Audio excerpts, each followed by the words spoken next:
in the zone and find those shooters. He just has such a great feel and understanding of the game. All he cares about is winning, and that's what makes him so special.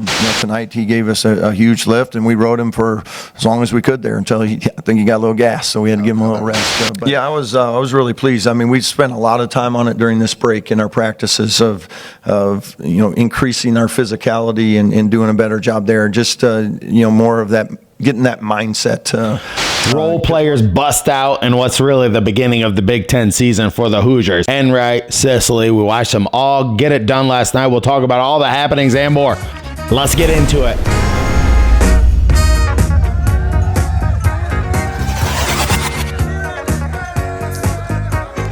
Pretty simple. I win.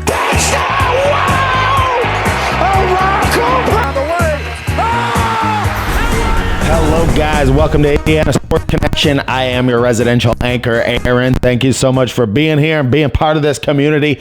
And thank you, everybody, for watching the last video I put out. It really, really blew up because of the way that people were really disparaging the football team. So happy to see all of the comments rolling in and the amount of people that are really rooting for our football team. But we have a game to talk about. The Hoosiers played last night at Assembly Hall against Washington. We're going to talk about their team, how this game went down, everything like that. We have some clips of the coach. We'll show some clips of DeVries, what he said after the game, because Indiana came out with a little bit different style. They really went to some role players in this game. They went to some different things, and we'll talk about those role players and how they got it done and everything like that, how they were able to get it after it. If this is your first time here, Indiana Sports Connection, check your button down below. If you would, turn that black subscribe button white, and you will be subscribed to the channel. It helps the channel out, and hit that thumbs up button. It helps pump the video out to more Hoosier fans across the country and across the globe. So thank you for doing all of that stuff. We have a giveaway winner. The winner will be revealed on the show today because we hit 3,700 subscribers. And I'm going to pick one subscriber, and I'll say who won the home field apparel at the end of the show. And at 3,800 subscribers, hit that subscribe button. You'll be entered to win a shirt from Home Field Apparel. So thank you all for doing all of that good stuff. And 10% of the AdSense revenue from this channel goes to T2T.org, helping the veterans. Without the veterans, we are nothing. My favorite charity. Without further ado, let's get into talking about the Indiana Hoosiers. All right. Hillbilly Monkey, we had a game last night, and we saw this game start out. It started out in a very kind of strange way because Indiana, I believe, hit 4 3-pointers to start out. It was really 15-15 right out. And it was a great start on offense for the Hoosiers. Whole first half, they were shooting in the 70% range. So to start out doing that was great. I was thinking, when this stops, we're going to be in big trouble, though. And that's just maybe my Hoosier mind kind of like going on a freeze out there for a second, whatever that means. You gotta freeze out. You're gonna freeze out. You're gonna go out. What are you saying? Yeah, I don't know what I'm saying. My mind was on the fritz. I'm like, you're 4 for 4 to start the game, but Indiana, they really. Well, we'll just talk about Washington for a second. Washington is a team that had 2 big guys that they started. We really kind of saw the first version where Indiana would play a team that played a totally different style of play, that played 2 big guys. Indiana really forced Washington to change their lineups around. This is, I think, one thing that coming into the Big Ten season, everyone's so worried about how Indiana's going to be able to do this, how they're going to be able to get it done. Well, in this game, they really got it done on the rebounding side. They got it done. So, Washington is a really great rebounding team. So this was great for Indiana to come out and beat them on the offensive glass. 9-8, still a win. We got 9 offensive rebounds. Great to see. And then defensive rebounds, 20-20. So we ended up, beating them total rebounds 29-28 against what is a really, really good rebounding team in Washington. It's just something they do very well. They're like in the top 40 in rebounding. So you got to hand it to the Hoosiers. They were able to get it done against a team that's really good at rebounding. And this has been a concern of ours all year. What else has been a concern of ours all year is that when Tucker DeVries and Lamar Wilkerson are not hitting, we are like just a nothing offense and people are not getting involved. We did not see that in the first half of this game. We saw Connor Enright be super involved. We saw Tate and Conaway take it to the basket, and Tate and Conaway is the X factor on this team. The guys that like him, that if he can get to the rim and drive around guys, because they just had no answer for him off the dribble in this game in the first half. And, you know, they went to some different things in the second half, but that carried the day through the first half was Connor Enright hitting some threes. And I've been saying this, we just need him to take a couple of more shots. I thought early on when he hit a couple of threes, I thought, hey, that's good enough. Like 6 points, that's all you need out of this guy. He brings tons of fire. He just had a great day out there, and his and one really fired up Darren DeVries. Here is Darren DeVries talking about Connor Enright and what he brought to the table in this game. Hillbilly Monkey, let's roll that clip.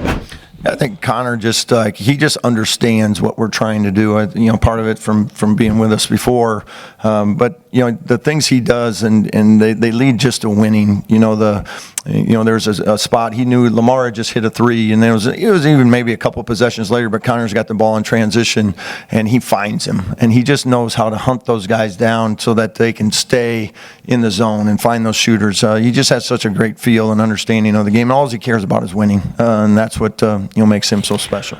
I mean, this dude is taking a lot of flack from some of the fans, from some of the IU fans, Connor Enright, and from some of the people on Sleepers Media. Shout out to my people watching Sleepers out there that do a lot of Indiana stuff that I agree or don't agree with. But anyway. He has. I mean, he's just taken a lot of flack from not scoring enough points, but he has had great games assist-wise. Something you have to keep in mind about him, he is one of the most physical guards out there. They said that during the game. I mean, and you really have to keep that in mind, that he is the type of player that other players don't like to go up against. He is a very physical guard. He can make people very uncomfortable with his defensive play.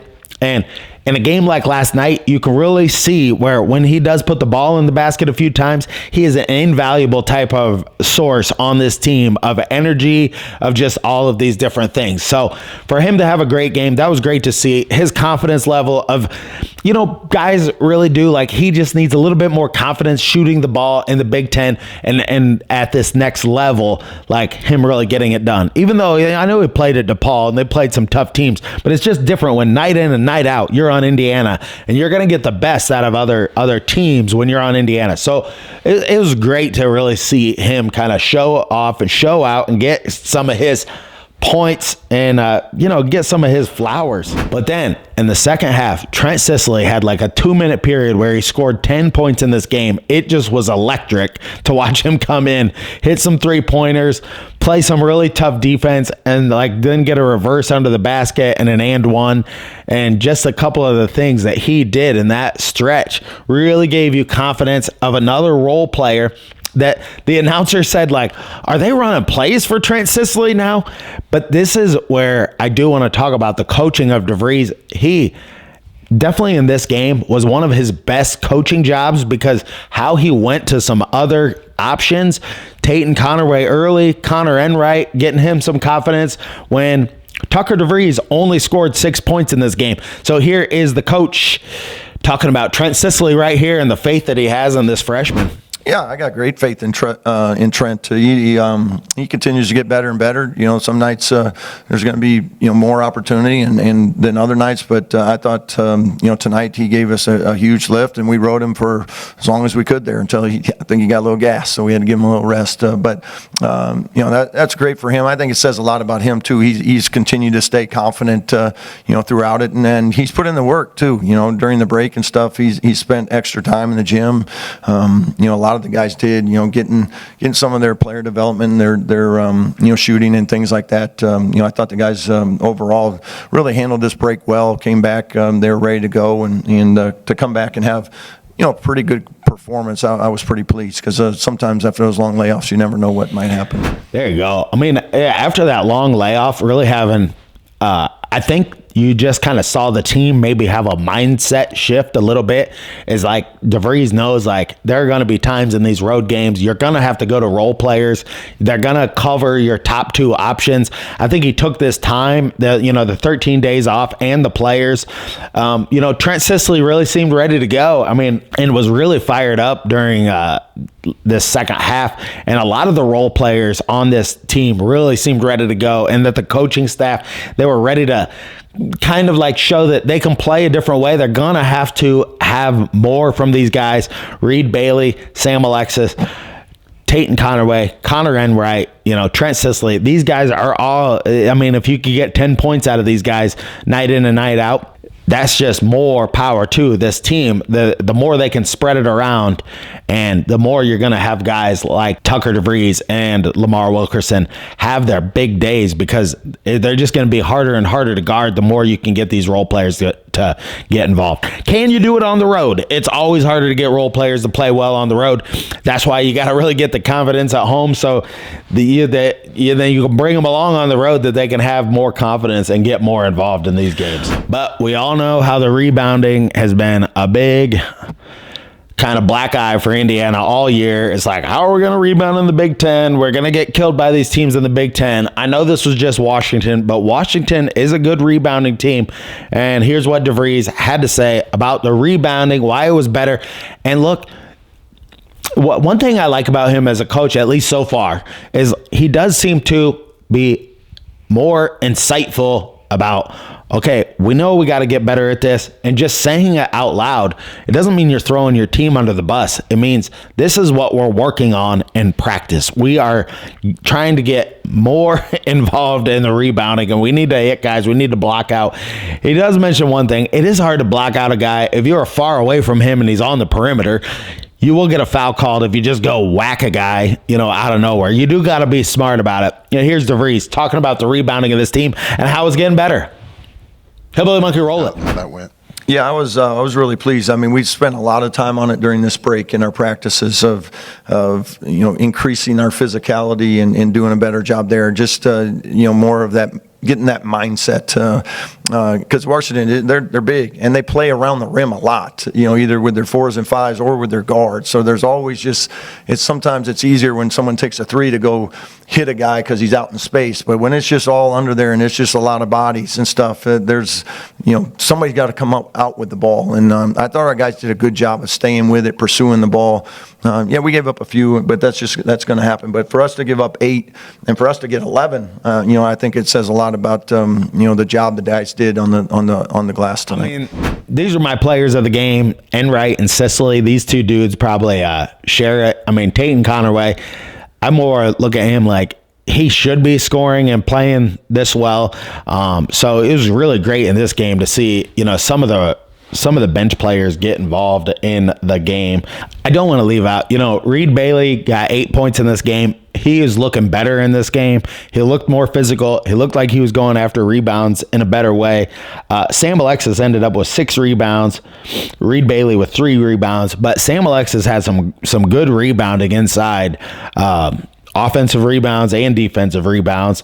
And then also Nick Dorn with 8 points in this game, still coming along. And I mean, all of these role players, that's what I'm saying. If we could get all these role players where they're scoring, averaging around 8 to 12 in that range, then you have viable options to go to when Wilkerson and DeVries aren't hitting, and then you force their defense to do something else, to cover somebody else, to go to a small ball lineup. And we saw them have to go to a small ball lineup. This is kind of like, it's really what we watched with Mike Woodson in reverse. It's that when we play these teams, like this is a team that was playing 2 bigs that cannot cover all 4 of our other guys besides our big on the perimeter, because you just have a mismatch there where one of their big guys is going to be covering one of our small guys, and you're forcing the team to adjust.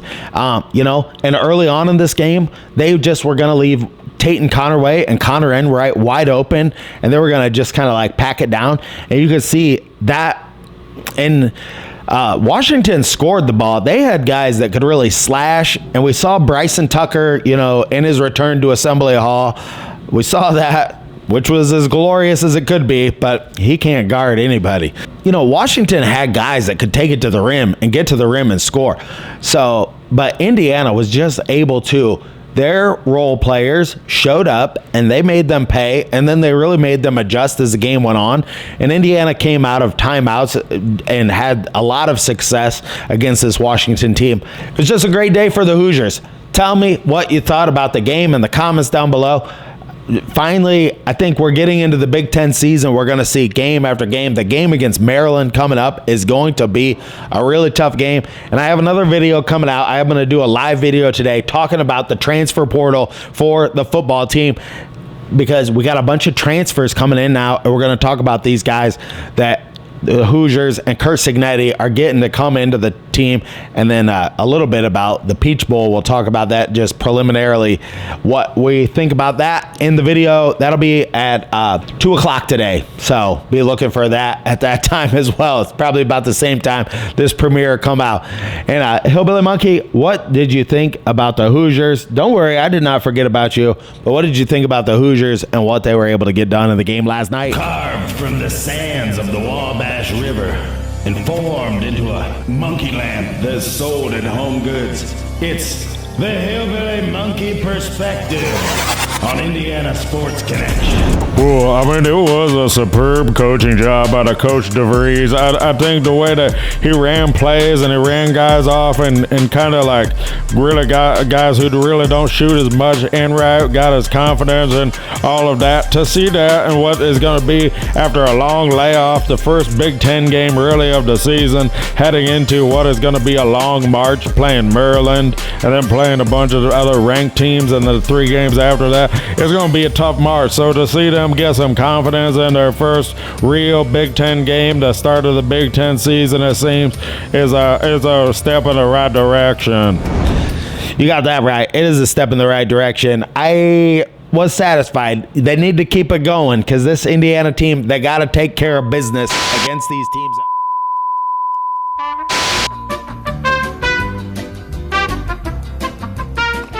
Well, I did not want to forget this. The winner of the home field apparel at the 3,700 subscriber giveaway is the Phil A. Blunt. That's the _Phil A. Blunt. Your name's on the screen. He left a comment that said, it's going to be Indiana and Ole Miss. Watch it. IU will win money. I hope that comes true in that scenario. But Phil Blunt, thank you so much for watching the channel.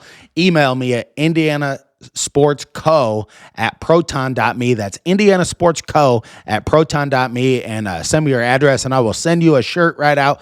Thank you so much for watching the show. Now let's watch the end of business against these teams at home like Washington. So getting that done is just taking care of business. Now you got to go out there against Maryland on the road, take care of business there, because you are going to have some tough games at home and tough games in this next week. We got some tough games lined up for the Hoosiers basketball team. I'm going to be here for it, covering it all, telling you. Leave your comments. Tell me what you think of the team. I am getting more excited about this team as the time goes on. But thank you so much for watching this episode of Indiana Sports Connection. Until next time, stay classy out there, Hoosier fans.